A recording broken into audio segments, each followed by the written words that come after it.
జై శ్రీరామ్. ఇవాళ రోజున తిరుపతి లడ్డు గురించి అందరూ మాట్లాడుతున్నారు.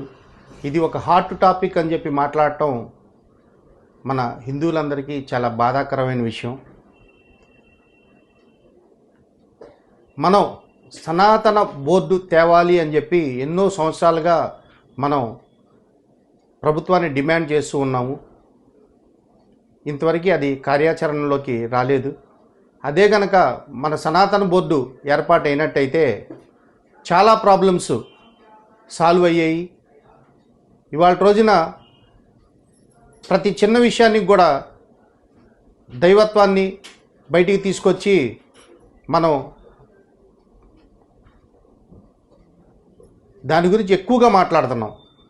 కానీ మనం ఇక్కడ మాట్లాడాల్సింది సమస్యని పరిష్కరించడానికి మాట్లాడాలి.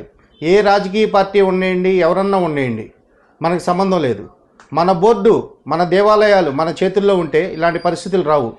దానికి ఉదాహరణ గౌరవనీయులు చాగంటి కోటేశ్వరరావుకి మన రాష్ట్ర ప్రభుత్వం ఒక బాధ్యత అప్పచెప్పింది. ఆ బాధ్యత వారు ఎంతో నిబద్ధతతో, నాకు ఎటువంటి ప్రతిఫలం అవసరం లేదు, నేను ఇది ఒక పదవిగా నేను భావించట్లేదు, ఇది ఒక బాధ్యతగా నేను చేస్తున్నానని చెప్పి ఆయన ఎంతో సేవాభావంతో చేశారు. అందరి మన్ననలు పొందారు. అలానే మన హైందవ సంప్రదాయంలో ఎవరికి కూడా పదవులు అనేది ఉండదు. అది ఒక బాధ్యతగా మనం స్వీకరిస్తాము. అన్నిటికన్నా ముఖ్యమైన విషయం, మనం గరుడ వారధిని తీసుకుందాం. గరుడ వారధి మనం తిరుపతి స్వామివారికి హుండీలో వేసిన డబ్బులతో ఆ వారధిని నిర్మించడం జరిగింది. ఇక్కడ ఆలోచించాల్సిన విషయం ఏంటంటే, వారధిని నిర్మించడం తప్పు కాదు, కానీ తిరుమల తిరుపతి దేవస్థానం వల్ల తిరుపతి మున్సిపాలిటీకి కానీ రాష్ట్ర ప్రభుత్వానికి కానీ ఎంత రెవెన్యూ జనరేట్ అవుతుంది? తిరుమల గుడిని డెవలప్ చేయాల్సిన బాధ్యత ఎవరిది? కానీ వాళ్ళు స్వామివారి హుండీ డబ్బులతో ఇవన్నీ చేస్తున్నారు. ఆ డబ్బులు ఎవరివి? మనవి, మన హైందవులవి.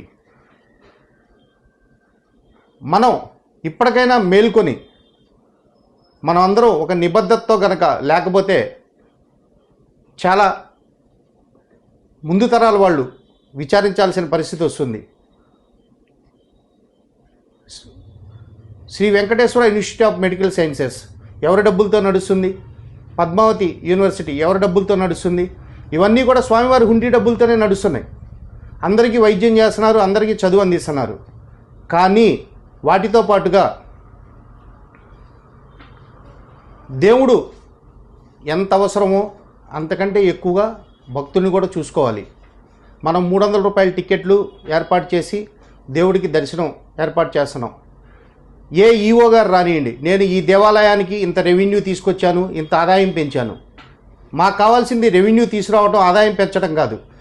మీరు వచ్చిన తర్వాత ఎంతమంది భక్తులు పెరిగారు, ఎన్ని సౌకర్యాలు పెరిగినాయి చూడండి. మనం ఏ దేవస్థానం అయినా అవనండి, తిరుమల దేవస్థానం కానీ, శ్రీశైలం దేవస్థానం కానీ, కనకదుర్గమ్మ అమ్మవారి దేవస్థానం కానీ, మనం ధర్మ ప్రచారం చేయాలి. ధర్మ ప్రచారం అంటే ఏంటి? మన సనాతన ధర్మమే ధర్మం, దాన్ని మనం తెలియచేయాలి. మా సనాతన ధర్మం ఇంత గొప్పది, మీరు మతం ఎందుకు మారుతున్నారు, మనలో ఇంత మహిమాన్వితమైన ఇది ఉంది, మనకన్నా మన పూర్వీకులు గొప్పవాళ్ళు అని చెప్పి ప్రచారం చేయండి. దానికి ఎక్కువ నిధులు కేటాయించండి. మేము 500 గుళ్ళు కడుతున్నాం, 5000 గుళ్ళు కడుతున్నాం. 5000 గుళ్ళు కట్టండి, చాలా హర్షించదగిన విషయం. కానీ 5000 మంది ధర్మ ప్రచారకర్తలను కూడా నియమిస్తే మన సనాతన ధర్మం అఖండం అవుతుంది. కాబట్టి మిత్రులారా, మనం సమస్య మీద పోరాడదాం. ఈ విషయం మన సమస్య ఎవరికి తెలియచేయాలి? ఎవరైతే అధికారంలో ఉన్నారో వాళ్ళకి తెలియచేయాలి. కాబట్టి మనం అందరం కూడా ఈ విషయం ముఖ్యమంత్రి చంద్రబాబు నాయుడు గారి దగ్గరికి, అలానే పవన్ కళ్యాణ్ దగ్గరికి వెళ్ళేదాకా మనందరం దీన్ని షేర్ చేద్దాము. మీరందరూ కూడా దీని కింద మీ సూచనలు సలహాలు ఇస్తే మేము ఇంకోటి ఏదన్నా దీన్ని ముందలు తీసుకెళ్ళడానికి ఆలోచిస్తాము. జై శ్రీరామ్.